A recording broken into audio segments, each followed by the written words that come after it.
Thank you. And now I'm afraid that your Homeric intro is lost forever, but I hope you print it up or teach younger bards to recite it. My class will spread then. So let's get right into it with the very first part of the poem, which is called what? Is there a name for these first several lines? Yeah. Invocation. The invocation, exactly. Invocation to what? The muse. The muse. The muse, right. How many muses in this particular case? Singular. Does she have a name? Calliope. Why would you say that? Because she is the muse of epic poetry. Her name means beautiful voice, just as a side note. Great. It's interesting that this poet doesn't specify who this is. It's simply Musa. Do we have any idea that he knows how many muses there are? Jamal? Oh, I thought you were gonna ask a different question. I thought you were gonna ask why the poet doesn't mention the specific muse that he's trying to talk to. Even better. That's a great question. And now that you formulated it, maybe you can answer that. Well, I was gonna say that it's because the bard is singing to people that most likely know Greek myth. So when he's invoking the muse, everyone around him knows exactly, oh, this is the muse of epic poetry. Nice. So there's a number of things you don't have to say in this genre. People get it. Let me begin by asking you to do a line apiece, if that's okay, just reading aloud from the Greek the invocation to the muse. Is that all right? And okay. I'm just going to go kind of left to right on my screen. I have no idea what the principle of organization is here. I think it might be whoever logged in first. So Brendan, if you could start, and then I've got Liam and Colby, but I'll name you as we go and just take it slowly and one line apiece. So now I'm going to share screen just to make sure we're all literally on the same page. And here we are.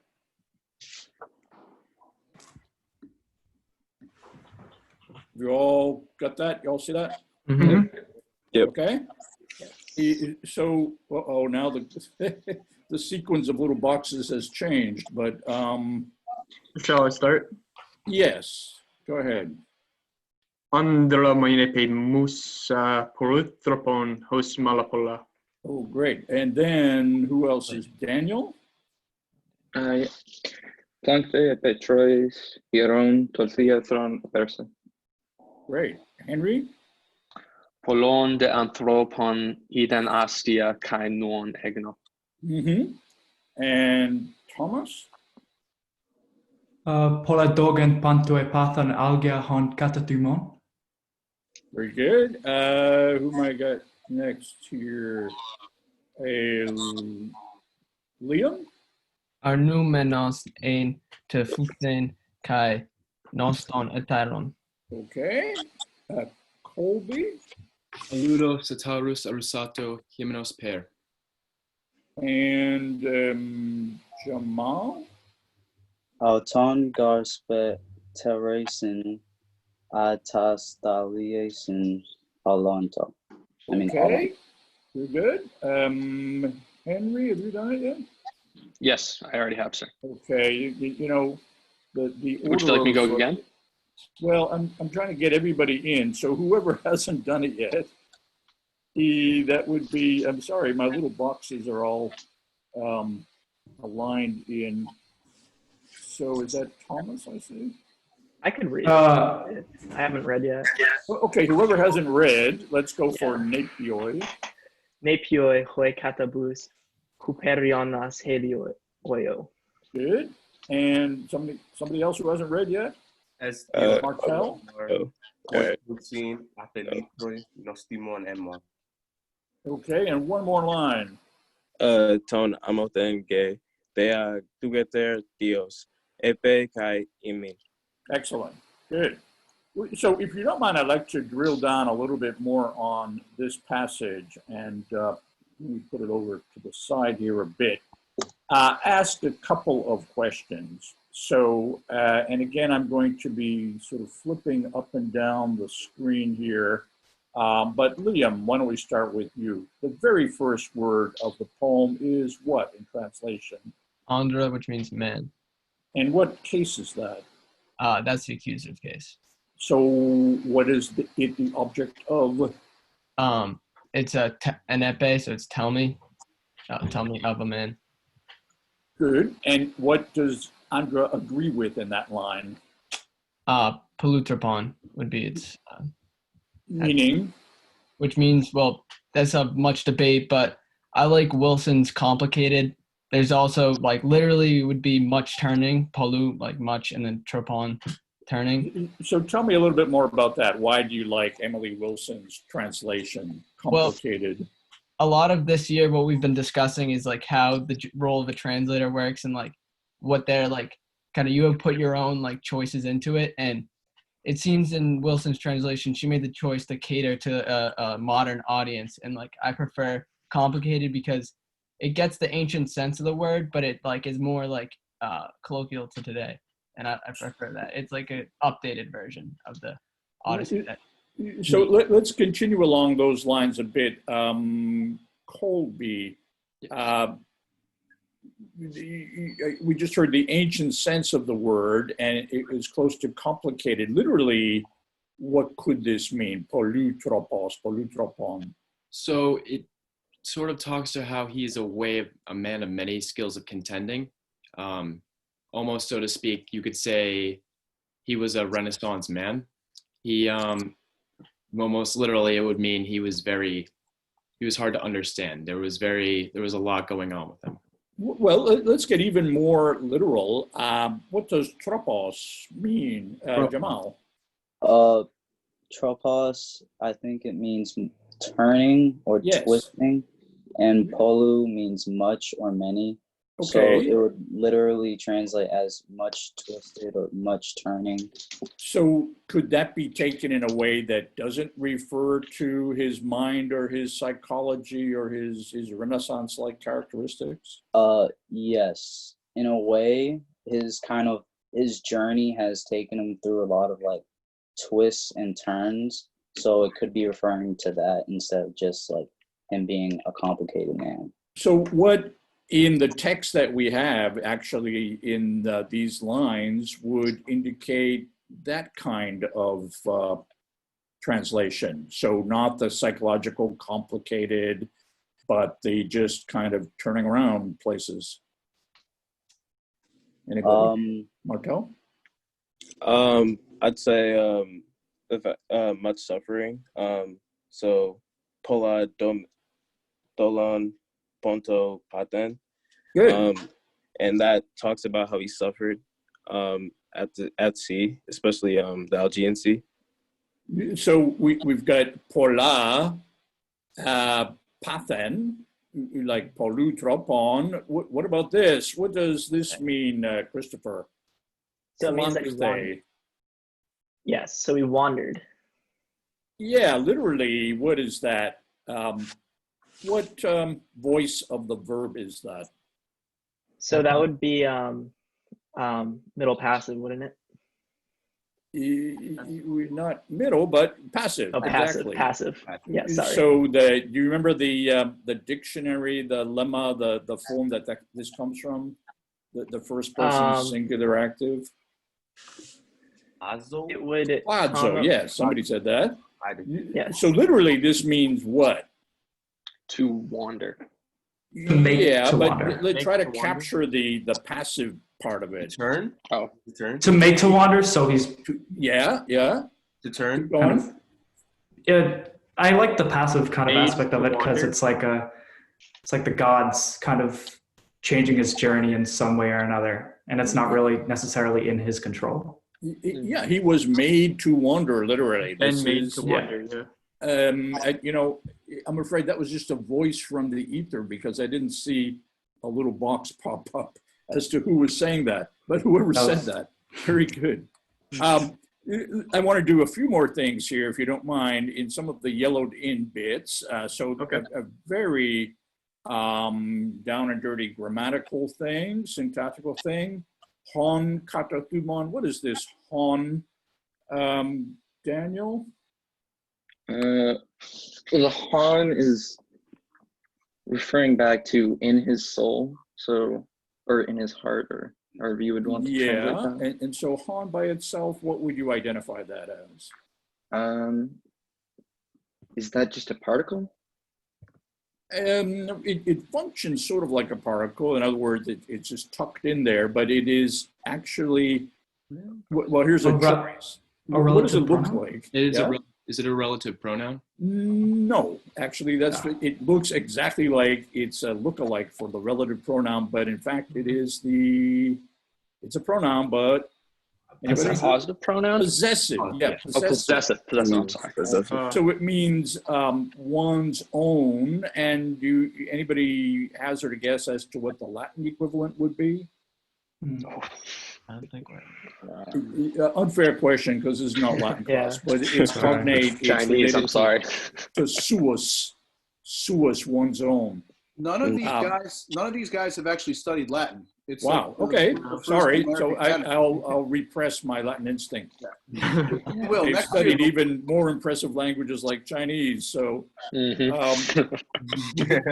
two more. How about this combination of word? There's our little possessive particle again. So trying to save his own. What's a soul? Comrades. Yeah. Yeah. Giving us what word in English, of course? Life. Yeah, and what word is derived from it in English, or what words? Anybody? Oh, psyche? Yeah, psyche, psychology, psychiatric. And so he's trying to save his own psyche. And how do you translate that, Brendan? Homecoming. Yeah. The homecoming of his companions. Exactly. Notice these two words where my little hand is there, naon and noston. Can you tell me anything about those? Naon, doesn't that mean mind? Yes. Right. Ear and brain, and then noston is homecoming. Right. So, I think a comparison between the two would probably be like, where your home is like where your mind wants to be, or something like that. I'm not sure. That's a nice way of thinking about it. What if I were to tell you that these actually come from the same Greek root, which is the root of neomai, meaning to come home or to come to. So you can see how the word to come relates to the word to come home. How would the word to come to relate to naos, which, as you said, means mind, consciousness? Yeah, Martel? Well, like he just said, it's homecoming. And so he's coming to homecoming, and this whole passage basically foreshadows the journey Odysseus and his men will have to take and all the struggles they're going to face on their way back home. Okay, I love it. So keep pushing on there, and then tell me how that might relate to yet another. I'm not talking etymologically now, but these are the guys who didn't make it here, right? Napioi, yes. Which means what? Childish children. So because of their foolishness, they faced more struggles, and their journey was cut short. Yeah. And so tell me a story, if you can, that puts together the guy who has naos, or who knew the naos of many people, the guy who has nostos, and the guys, plural, who are napioi. Is there a kind of moral tale going on here? Yeah, I think it kind of speaks to hubris, especially when the men, they slaughtered Helios's cows It lengthened their journey home, and it forced Odysseus to wash ashore. And it essentially just it ruined their journey when they were basically home already. They didn't make it. So the people with naos are the people who make it, or the people who recognize consciousness, get a nostos, and the others who are disconnected from that, napioi, as you say, their hubris made them not have it. One more interesting thing, I know that because I saw a picture on the American School site, you were all gathered on the steps of the Genadio not that long ago in Athens. And in your travels through Greece, did you encounter this word? It's a modern Greek word. I'll remind you, in modern Greek, nostimo means tasty, delicious. How does that happen? So I think that it's kind of like speaking to like the home cooking kind of right. Like idea. It's kind of like comfort food. Exactly. Yeah. So this word still exists, which meant in ancient Greek and Homeric Greek, remind us what nostimon meant. A homecoming. Yeah, having to do with the homecoming. So that's the adjective that goes with the noun. Homecoming, yeah. And as you say, it's like home cooking. Okay. Well, I could go on and on just with these 10 lines, but let's move on to a second passage, which is book 6, lines 25 to 35. It is this one here. You all see that? And tell me, wow. Let me see if I can find a name to call on. Thomas? What's the situation as we get into these lines? What has happened and who's speaking to whom and what's going on? So essentially in this passage, so they're talking about the Phaeacians. And I would say essentially it's talking from the perspective of Athena. Right? Because this is the passage, the goddess who's talking to Nausicaa in a dream. That's right. And what form does she take, Athena? Because the gods hardly ever appear in their own form. So do you remember the guise that she has taken on? She took on, I think, the guise of one of Nausicaa's friends. That's right. Yeah, the daughter of Dumas, we're told. So she's talking to her, and in a nutshell, what's the message? Essentially, she tells. Oh, yep. Gotcha. Essentially, she tells her to kind of get her clothes ready because they're going to go to the river because her wedding is going to be soon. Essentially, talking to her about how she's going to become a woman soon, and she's going to be, married soon, and hopefully married to a noble Phaeacian. Excellent. Yeah. The Phaeacians are the name of the people. What's the name of the island that they live on? Scheria. Scheria, good, right. So from a distant perspective, is there something odd about this whole scenario? The daughter of the palace. Yeah, tell me about that. So it would be a little strange for a princess to go down to a river and wash her own clothes when she has legions of handmaidens to do the job. But what Athena is trying to do here is she knows that Odysseus is down in the area by the river after his ship has wrecked in the storm created by Poseidon.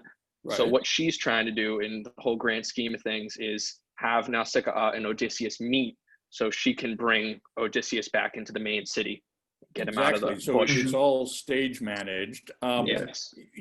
Let's think of it in a kind of real world historical situation too. How can you explain this idea? Because this is not the only place where you see, for instance, queens and princesses doing their own housework or weaving or things that we might think servants should do. How might that be explained? So Homer may be trying to make a bit of a statement on kind of like maybe gender norms of ancient Greece. So he might be saying, like, it kind of brings into the question of whether this is how Homer like perceives women, how they are supposed to act, or if it's just how women do act, or something along those lines. Yeah, to add Yeah, on to but- what Go ahead. Yes. to add on Go. to what Chris was saying, yeah, I think he's trying to show how because I know in ancient Greek times, like the women weren't even supposed to leave the house without an escort by a man. And so he's trying to like show how these women were supposed to do these tasks, even though that they were probably not even allowed out most of the time. So And if I- interesting that we've got some sort of norm about women's behavior, maybe put into the poem, or maybe historically this actually happened. But talk a little bit more about the time frame here. What is the time frame of the events of the Trojan War, which would include the Odyssey? Henry, you were going to say something? Oh, I was going to say, on top of what Brendan was saying about women not really being allowed out of the house, if I can remember correctly, way back from sophomore year, they were only really allowed to go out to get water for the home and laundry. So this was really their only excursion. So possibly as a way of getting out, that might be an activity for nobility, just to get out and do something. Yeah, so I think you put your finger on one of the problems here. What evidence do we have for the way things were really, truly happening at the time the Homeric poems were composed? So that opens the question, when were the Homeric poems composed? Any takers on that one? Leo? They were composed obviously like after, like it was centuries after the Trojan War. I think it was, but that's like part of the Homeric question itself about when exactly they were composed. But I think it was like 150 or 200 years after or something. Was it the 5th century? 5th century, yes. Like, I don't know exactly. Okay, so you're right. This is the Homeric question. And so let's start with absolute zero. We don't really know anything about who composed the poems, nor do we know exactly when they were composed. One thing we do know is that writing didn't exist until when in Greece? You have a rough idea of when they started using alphabetic writing? Was it the 5th or 6th century BC? That's when it started becoming widespread. Yeah, we actually have some inscriptions that go back to the mid 8th century, but certainly the time of the Homeric Wars, the Trojan War, the Homeric events, is a lot earlier, right? That is, any guesses on that one? So we've got the time that the poems were set down, and as you said, that's a lot later. Let's say even 700 BC.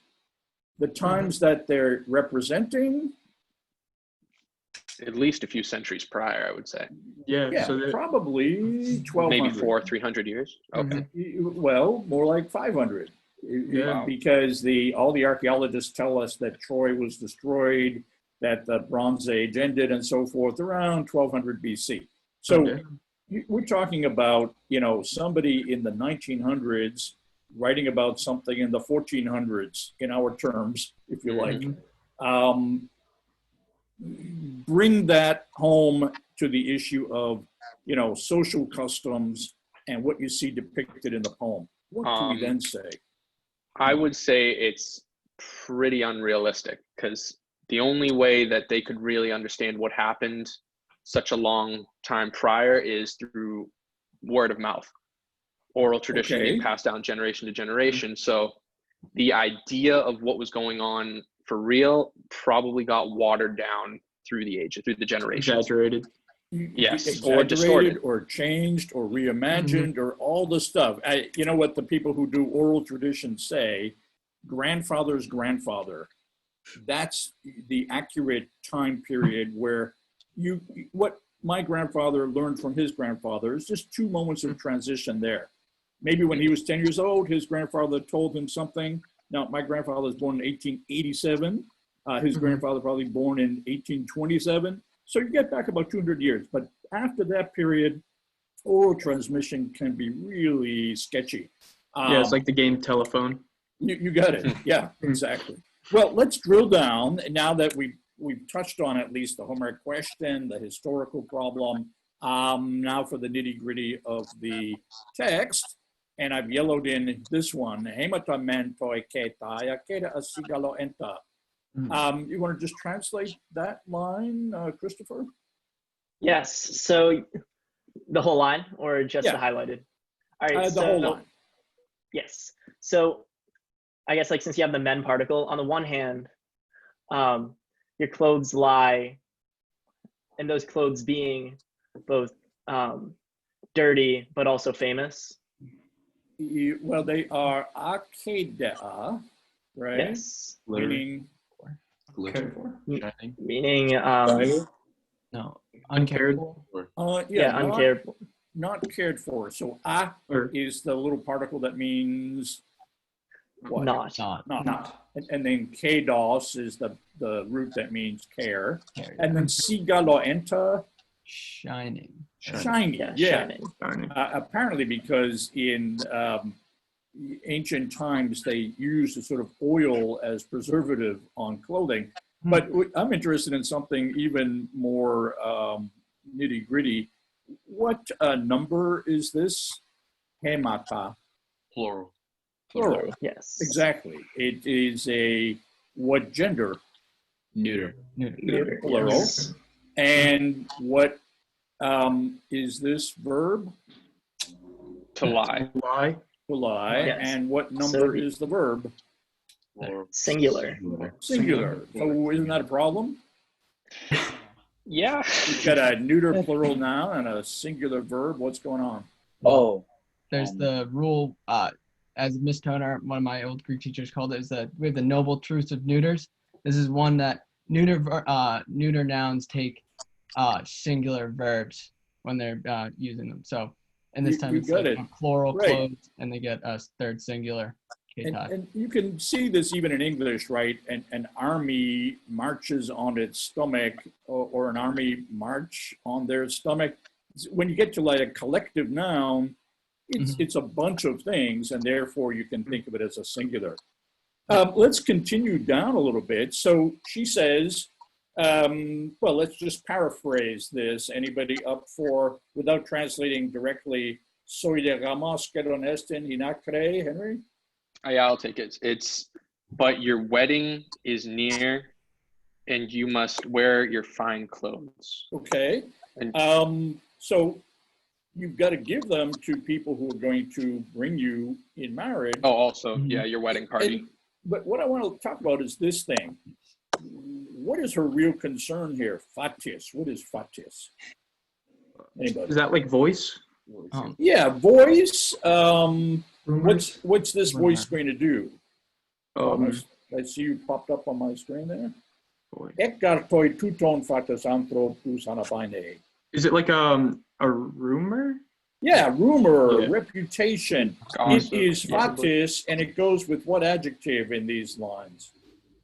Ekartoi tuton fatis anthropus anapaine esle kairus in the pater kai potnia mater. Does it go with anthropos? It goes upon anthropos.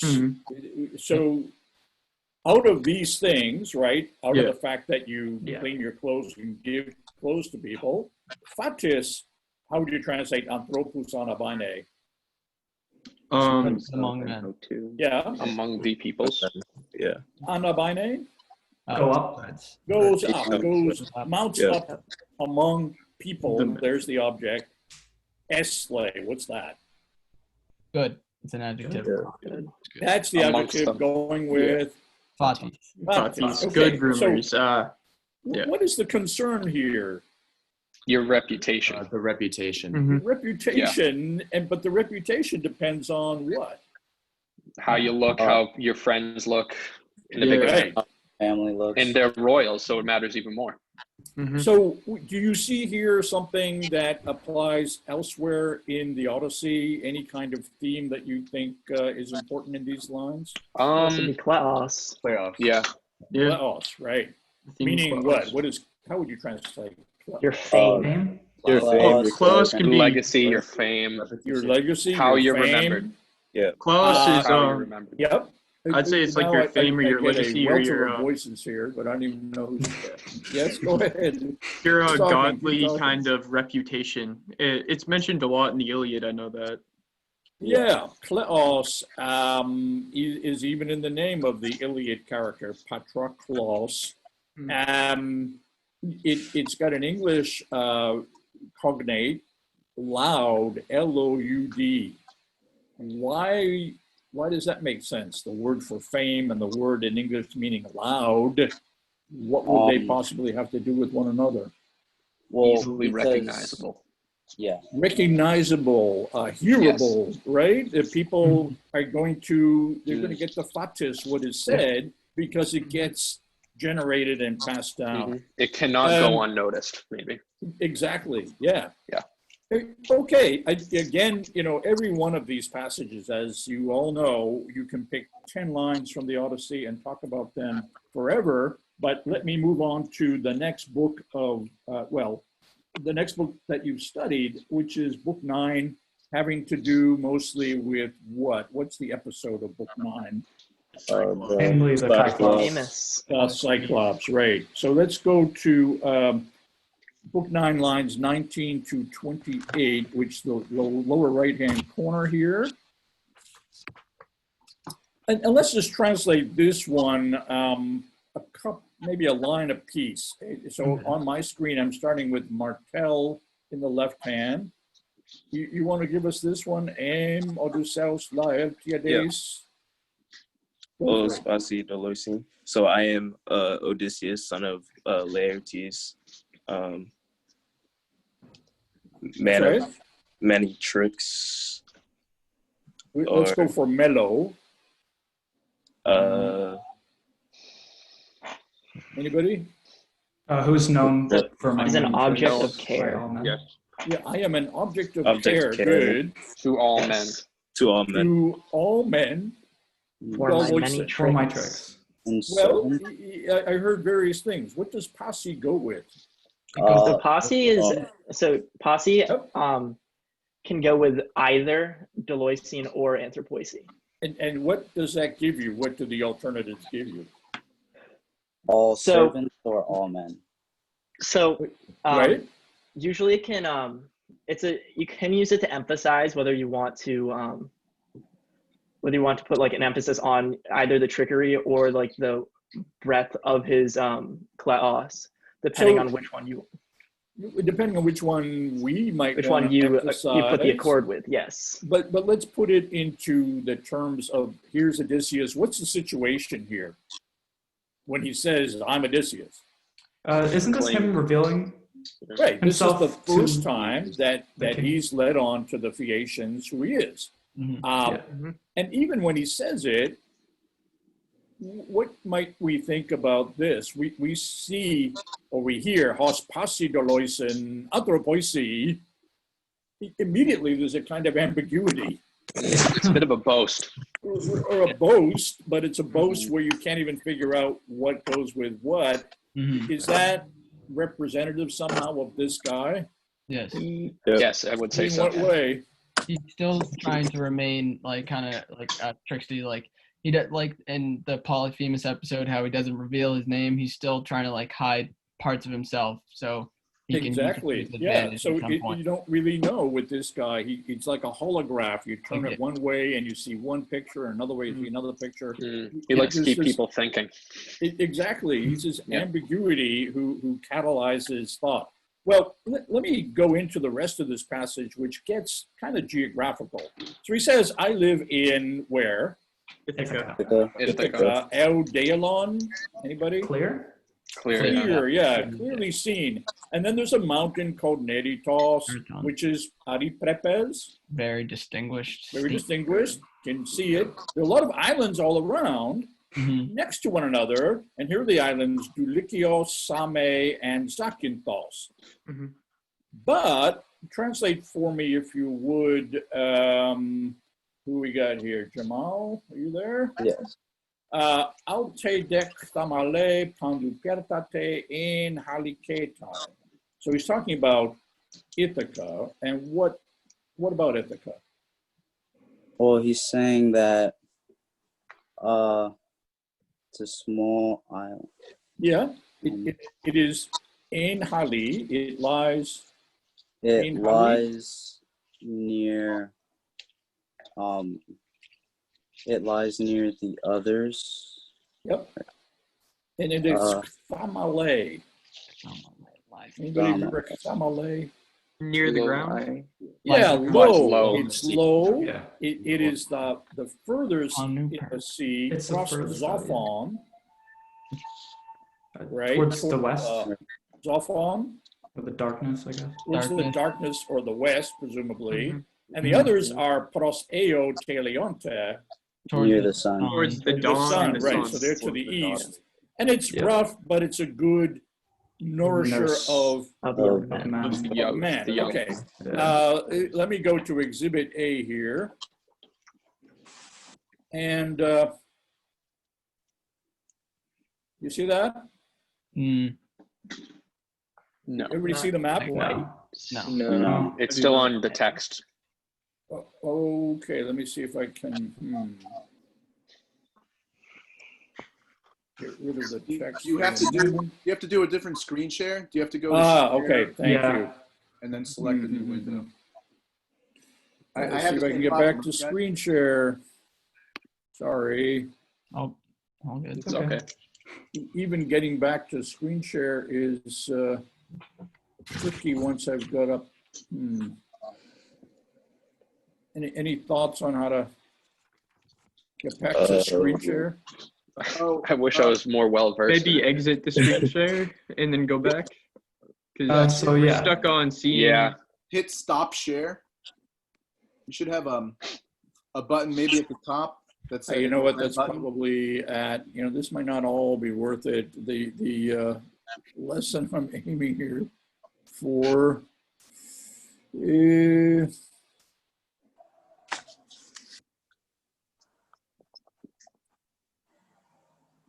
Just one more minute, and if I don't do it, then we'll just bag it. All right.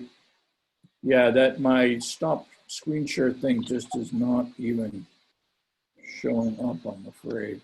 Oh, damn.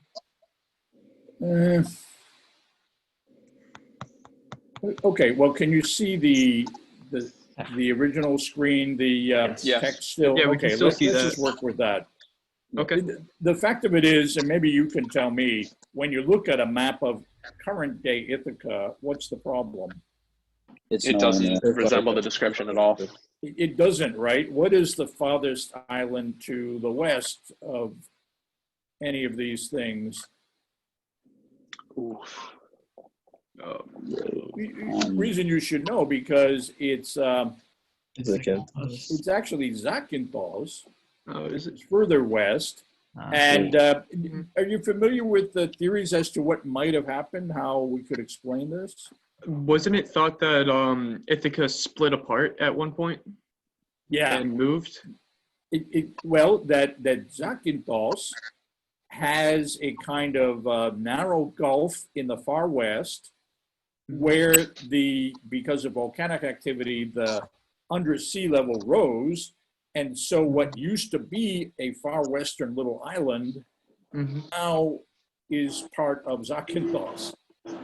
So Ithaca used to be that little part of Zakynthos called Paliki. Anyways, that would have made more sense if we had a map, but thanks to my inability with Zoom, we don't. It is interesting how, 15 minutes. Oh, I was going to say, it's pretty interesting how all that could have happened with the islands in such a short period of geological time. Yeah, this is exactly why people have problems with the theory of Bittell, Stone, and Diggle, which came out about 10 years ago. It seems to require a memory of some really distant time, which is unlikely. So this is still one of the many problems of the whole text. I think we might have time to take a quick look at two other passages, if you don't mind. Absolutely. Let's look at lines 105 to 115 in book 9. And are these on the next page, perhaps? Yeah. Okay, I'm looking at this one. Who wants to begin, just to orient us as to what's going on here? So this Protero, yeah. Well, I guess it's translated as "whence with grieving hearts we sailed." Yeah. Well, so who's speaking here? This is Odysseus. This is Odysseus, right? Telling the story. And Colby, you want to try to sum up some more? I believe Don't translate it directly, but just tell us what's going on. Yeah, I believe this is Odysseus arriving to the land of the Cyclops with his companions. That's right. He's describing the lay of the land. All the and what is it about this land? Ute futeros in Kersain, Henry? So what he's trying to get at in this little bit is that the Cyclops do not farm. They're not an agricultural tribe, but the land is flourishing with vineyards and spoils of the earth. And it's because the gods take care of them. And Zeus, with all of his power, makes the fruit and the barley and the wine grow, or the grapes grow. So because they help there. So we've gotten, you've taken account of all those things is asparta. You don't have to sow anything, S-O-W, but you get wheat and barley and vines. And what's the Dios Ombros? It's Zeus's rain. Zeus's rain, R-A-I-N, makes them AXA, grow. It's divine miracle grow. Agricultural. Does it remind you of anything in mythology apart from the Cyclops Island? Maybe the Garden of Eden. Possibly. Yeah, okay, that's another narrative, but I think a good parallel. Everything is set up for you by the gods, but somehow the characters don't fit into the landscape the right way. In Greek terms, you're probably familiar with the notion of the golden age. First there was a golden age, then there was a silver age, then there was bronze, etc.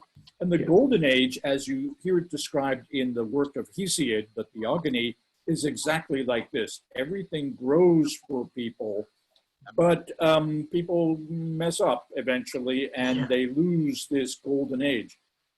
Let's move to the next bit. So the Cyclops live in this golden age place, but they can't take advantage of it. What else do they have or not have? They have no laws. Right? Yeah, they have no laws. No laws. They do not plow. They're not really sociable. They're not sociable at all, right? They're very independent. They don't trade. They live keep to in themselves. specie. Where do they live? Specie? Caves. Caves. And check out this. De mistewe de hekastos paidon edalopon udalelon alagusen. Sounds like social distancing, right? In a big way. The first social distancing. The first social distancing, right? What would a Greek audience think of that whole thing? They would think, "Oh my goodness, what is wrong with them?" Yeah, like they'd probably think that they're like what is it? The word that like kind of sounds like alien idiots in Greek. That means that they're like exiled from the people, that they're not very social. They're Idiotes. It's like the anti-Greek. It goes against everything the Greeks did. This is, you could take every part of this, right? The agricultural part, the non-cultivation, the sticking together. And what's the result of this as far as the Cyclops is concerned? And for this, we might want to go to book 9, 364 following. But, you know, it is a spoiler alert for those of you who haven't heard the story recently in the peanut gallery. What happens when the Cyclops is finally blinded by Odysseus and his crew? He calls out. Odysseus calls himself. Yes. The Cyclops calls out to his friends that are all around, saying, "No one has blinded me." Utis has blinded me, but But obviously they just like they're hearing no one's blinded me. Why should I come They think help he's a you? fool, You just yeah. blinded yourself, you fool. So, tell me about that scene. There's the whole trick of the nobody, ain't nobody here. But there's also just the social structure or lack of it of the plural, the Kyklopes, the Cyclops, right? Yeah. Even if he didn't have the name nobody on his lips and said he was still this blinded. he's still blinded, and nobody really cares about him amongst the other Cyclops. No. That's true, So yeah. it's a To sort of every double man his whammy. Yeah, Is able to come to which again, as you've already pointed out, is not a great thing at all. Not So at all. to get the full sense of that one, let's try to translate this book 9, 364, 74. And this is Odysseus, right? Speaking. Can I go to, let me see if I can pick somebody.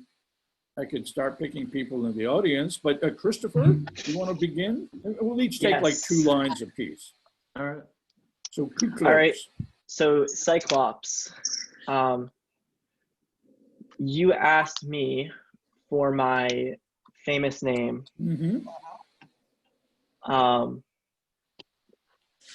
But I will tell it to you. Good. That would be, but as a guest, so like as like I'll give it to you like to me after you give the guest gift for being the right. being the Literally, stranger. he says, "But you to me dos." Give me a my gift for being a stranger. The guest gift. Yes. Post per hupestes. Yes. Just you as promised. you promised. That's as you Thank you, promised. Henry. Okay, good. Colby, you want to take over for a bit? Utis. So the name of me is nobody, or my name is nobody. Okay. Utindemek kikleskusi. And they call me nobody. They call me nobody. Who calls him nobody? Mater, Ada pater, et alloy pantes hetaroi. Keep going. My mother and father, I believe, in there. Nobody as well, and all others. And all other... As well as my comrades. Comrades. Yeah, everybody calls me nobody. Just call me nobody. Brendan? Host ephamain. Thus I spoke, but he responded with ruthless soul. Good. And here's, you can do your best Cyclops voice now. I will eat nobody.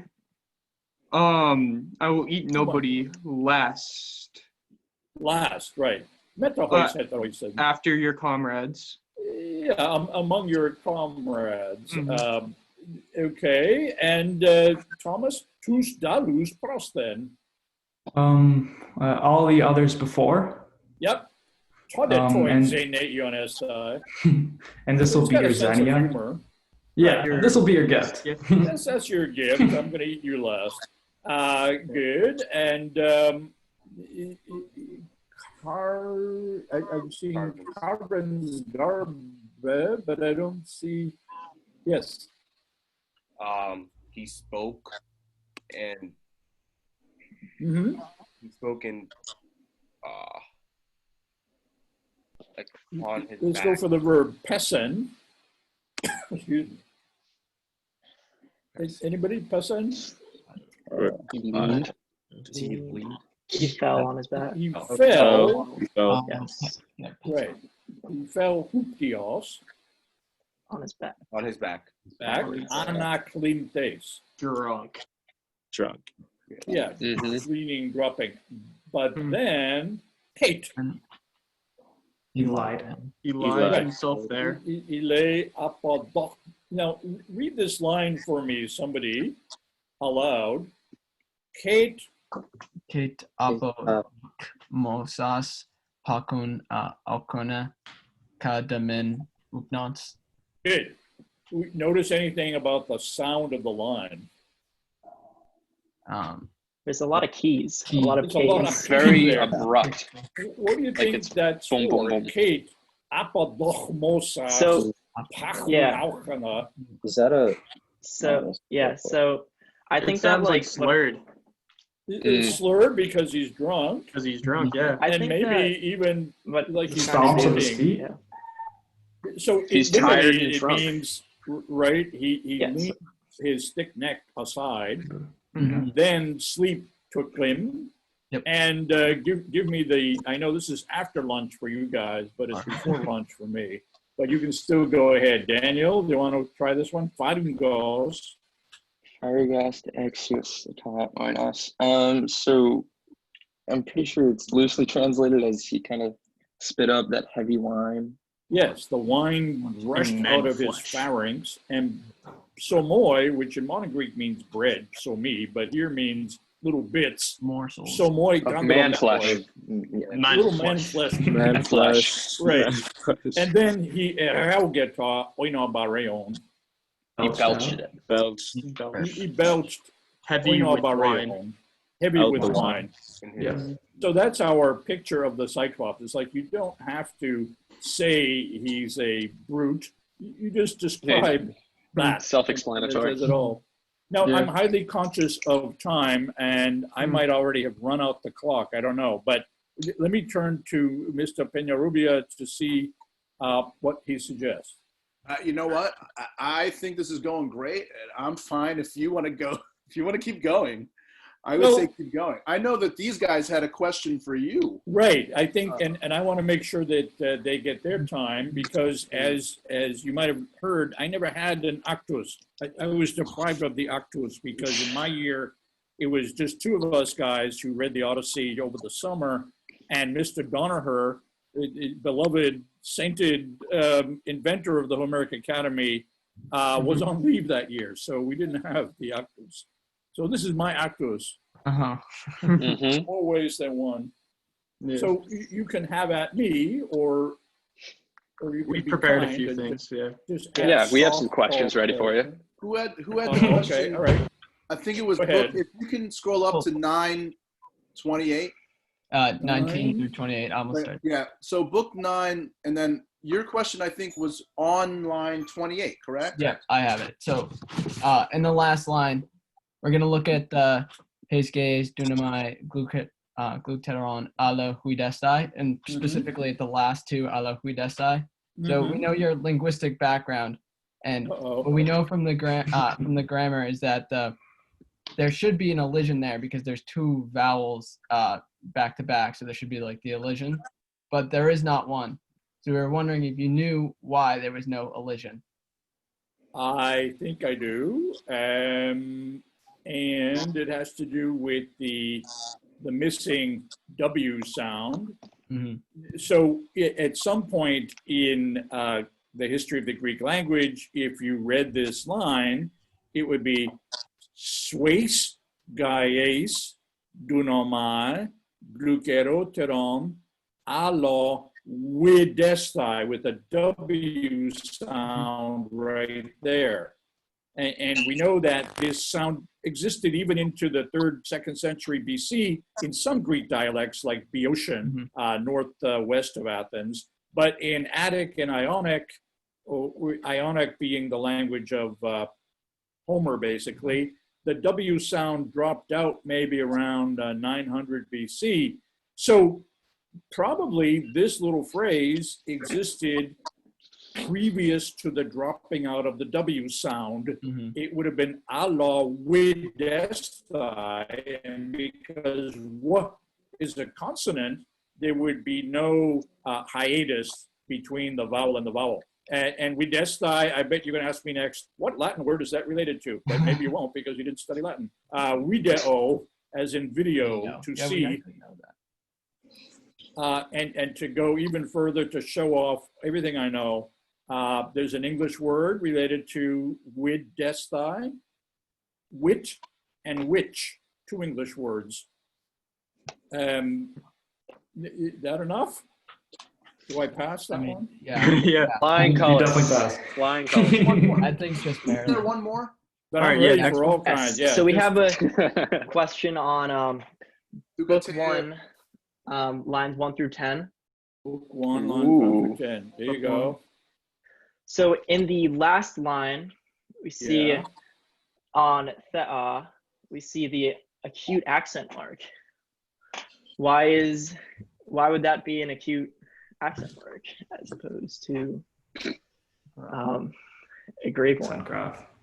Yes. I mean, that is a problem. The only explanation I know of is that there is a pause there long enough that it doesn't, as a vocative, it's a long enough syntactical pause that it's not taken as part of the sentence. Normally, of course, everything followed by another Greek word is going to have a grave accent rather than an oxytone like that. So now maybe there's another explanation you had in mind. That's the only one I could think of. We actually asked this because we had no answer. Yeah. Okay. Oh, we asked. Yeah. No, I don't think it's a general rule, but in this situation, you can understand that this is a real break.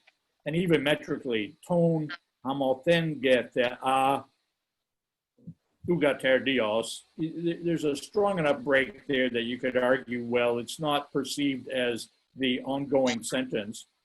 But I wonder, now that you mention it, whether there's something else at work that I'm missing. I happen to have my Stanford right here, but I'm betting he doesn't comment on this. That's the commentary that we had in. Remember my orange books? Oh Yeah. yeah. Oh, I know. No. No. Yeah, no, he doesn't have anything to say about the accent. And, my other commentary is at a distance right now, but I'll tell you this, I'll check out my other learned commentaries and email you all via your beloved teacher, okay? That sounds Thank you. awesome. Thank you. Thank you. Thank you. Thank you. We can open it up to questions from the audience now, if that's. That would be fun. It would be like If you're in general the exam. audience and you want to, and they will ask the gentleman, right? They will not ask me anything. No. I just have one non-Greek related question for you, Dr. Martin, if that's okay. I have a cousin who teaches at Stanford a few classes, and I was wondering if you knew him. Well, only about 1,000 of us, but who oh, geez. James Ellis. The name is familiar for some reason, but what does he teach? He taught finance. He's a big hedge fund guy, and he teaches a few classes. Almost by definition, we're not allowed to approach the important people. Oh, okay. In the humanities faculty. I can tell you that the business school has the absolute best food court, and we're not even allowed to go there half the time because, all right. I was just curious. Yeah, well, good luck to him. He's in the right place for hedge fund stuff. Yeah. Thank you, though. All right. Okay, right now I don't actually know how to get everybody. If anyone's there and wants to start your video, can you do that? I don't know if I can do that. Like, all right, Father Sparks. I see Father Sparks, yeah. Yeah. Anybody else want to come in? I know Gene Holmes is here, Professor Martin, from your class. The Gene Holmes? Yeah, or a he's here. descendant of Gene Holmes. I have a question for the Homeric guys, if they'd like to respond. Okay. Now I had the benefit of knowing several of you outside of just this, either maybe through Kairos or through a trip. I got to go to Rome with Brendan Byrne. Yeah. And I know a number of you got to travel to Greece and visit some of these sites. So I'd like any of you who were able to travel abroad to maybe comment on that and how maybe that enlightened your worldview, or how it might have brought the world of Homer back to you, or an anecdote or a piece that you connected with from traveling. Yeah, so I'd love to. traveling. Go ahead. Oh, go for it, Henry. Okay. So I just found it very profound that when we did go to a certain site and we read the Greek pertaining to a certain site or a monument or a statue, that we were able to put it all together and really grounded what I was learning in Greek and put some meaning to what I was doing after so many years of learning it. Yeah, that's what I had. My experience was for going to Greece and being able to see everything that I've been studying. That was a miraculous kind of thing for me, and like going to see Delphi and see what these people had to go through and reading like transcribing right from the rock, on reading how these guys like were bragging about how they got a ticket to see the oracle. Like that was something so rare, and seeing like the huge like trek that they had to make from Athens to Delphi to be able to see the oracle. And I saw this as like an amazing kind of like, I'm able to go on a similar trek, maybe not by horseback or whatever they did, or walking, like Oedipus walking from, I forget what his home city was, to Athens, which was crazy. But it gave a new experience, in seeing the geography also, like kind of you understand why they believed in these gods, and kind of it was a life-changing view. When they say mountains, they aren't kidding. Yeah.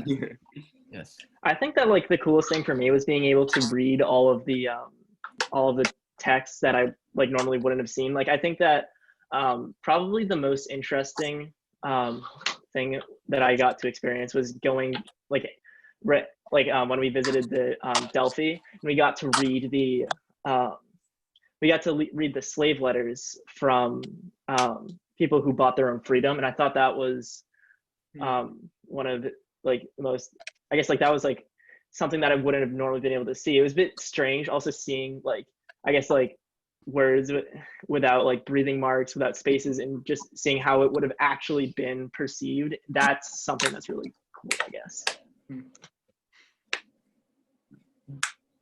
I have to say it was a source of great pride for me to pop up the American School webpage the other day and see all your picture on the steps of the Biennadio with Mr. Peñarubia. And the American School obviously was very impressed with your visit there. So you're great cultural ambassadors. I also envy you for having the opportunity. I didn't get to Greece till I was 31 or something for the first time. But exactly like you say, it's just miraculous. Yeah, thanks to Mr. P Food did not for disappoint. that Greek trip. That was the day, by the way, and I'm only adding this because you'll know what I'm talking about. We wore shirts and ties that day to go to the library, and then immediately after that, we went up to the top of Likavito, like we walked up to the top, and it was the hottest day. And we were going up there in shirts and ties. Do you guys remember that? And it was I remember. That was I remember. Quite the hike. It was windy, so it wasn't too bad. Any other questions from Mr. Holmes is drooling over here. You see that? I have more. We always had a mute button for. I have more of a thematic question that I could ask. Just in terms of, I mean, do we know whether or not Homer was indeed blind? And then I have a follow-up question. Or is there a tradition that he was blind? Well, I mean, people like to say that he's blind, but we don't even know if it was one guy, really. Yeah. At all. It's just a character people created, I would say. What bard is blind in the Odyssey? Do you remember? Demodocus. Demodocus. Yes. Yeah. So there is somewhat of a tradition of bards perhaps being blind. And thinking about the work of a bard, why would it sort of be a trope that a bard might be blind? Any thoughts on that? Well, there's always Well, he misses one sense. I guess he's compensated by having his other senses boosted, I guess. Like his ability to tell stories. I would say in more of a mythological kind of sense that the bards and the oracles tend to be blind because they're given these like powers to be able to say stuff by these gods. So to be given these powers, they take away a different sense from them, kind of as like as recompense, or like as what's the word, as to compensate for what they've given them. So so that would kind of make sense why most of the bards or the oracles are blind, because this amazing ability to be able to tell this story. It's not even just in ancient Greek, mythology, but say in Nordic mythology with Odin, he sacrificed one of his own eyes for second sight, all sight, to be able to see everything. And I guess you could say that with the Fates or the bards, they know so much, they have such a second sight on other things, stories and such, that it makes sense in a way. They can't see, but they have this sight on the world in their culture. That's like And too. To add on to that, you can also see it reflected in Shakespeare's Julius Caesar with the soothsayer. He was blind, but he was able to tell that Caesar was gonna die during like March. Yeah. So Exactly. Yeah, no, it's very much a literary trope that if someone is going to see divine things, in order to see divine things, the human vision must be curtailed or limited somehow. There's this tension between the divine and human. And if the role of a bard is to see the divine and tell us about it through poetry, and you're all, I think you all contributed very well to that. There's some sense in which the bard's human vision must be limited to increase the divine vision. So yeah, excellent. Thank you. Thank you. Anyone else? You know, I can't help but think of another one of my interests. And sometimes I think this whole ideology of the blind seer even has a practical aspect, that if you are blind in a traditional culture, there aren't too many other things you can do. So it certainly is, you know, built into all of this ideology of the person who doesn't see and therefore doesn't make stuff up. You've got inspiration as your only source. But, you know, there's a famous Irish poet from the 19th century, Raftery the poet, and he even, he draws on this as part of his trustworthiness. He says, Misha Raftery afilla, lon bolchus is gra, la sulliv gan solas, la kilnus gan kra. I'm Raftery the poet,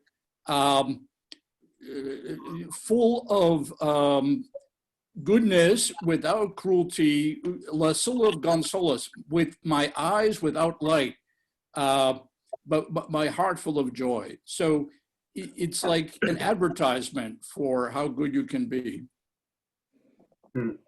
Yeah. A quick footnote on that too, in terms of the Irish writers going blind. Joyce's vision failing him probably led to a more vivid and inventive prose. And there's John Milton on blindness, and the great Argentinian writer Borges losing his sight and writing one of his final works, a slender book of poetry titled In Praise of Darkness. It seems to be a rich tradition. And for Joyce, I happened to see Joyce's, some letters from Joyce in our library just a couple of weeks ago. As he got older, he couldn't even, you know, when he wrote letters, he scribbled letters that would be like 2 or 3 inches high, because he just couldn't see to even write. It's a similar story to the Swiss mathematician Leonard Euler, who eventually went blind, and his response to going blind, he simply said, well, at least now I have fewer distractions. And it was kind of the similar thing of now he could focus completely on metaphysical or mathematical realities, since he was robbed of his sight, you know. So yeah, but it's a very kind of elaborate trope of the blind seer. And thank you, Dr. Martin, for your contribution to that too. That was fascinating. So anything Martin, else? given your Irish history background, I was wondering if you could remember, I remember there's a reference somewhere to ancient Irish poets not being allowed to compose their own poetry until they had memorized 350 genealogies. And to do that, linking to this blindness, they had to be in a hole in the ground in the dark in which to do it. And I just think that that's an interesting link in the ancient world to the, being deprived of sight in order to both see, in other terms, and imaginatively, and also to aid in the memorization that was required to be a bard. Just something else interesting. Yeah, thank you for reminding me about that. That's exactly the scenario which, as I remember, it's bardic poetry of like the 12th century, but the same habit was recorded in the 18th century, composing complete darkness coming to them. So it's very Platonic. It's like the world at large is just a sort of imitation, and the real truth is something you can't see. Yeah.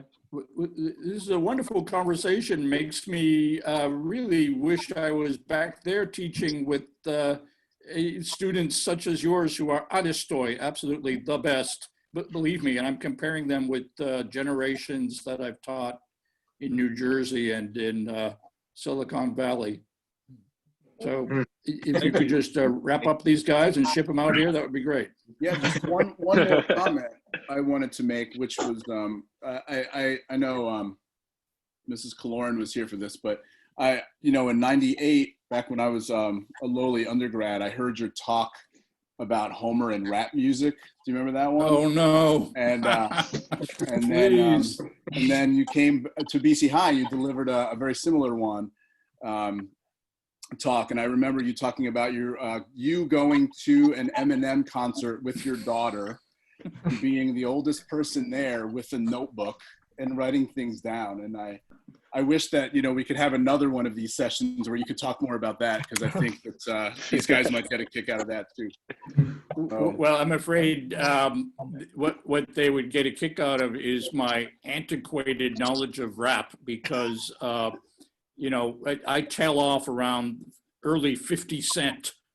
I just haven't had time to keep up, because rap changes like every 10 hours. So I haven't had time to keep up with my rap connections. But I still am in touch with people over in Oakland who are deeply into the scene, and they tell me some interesting things.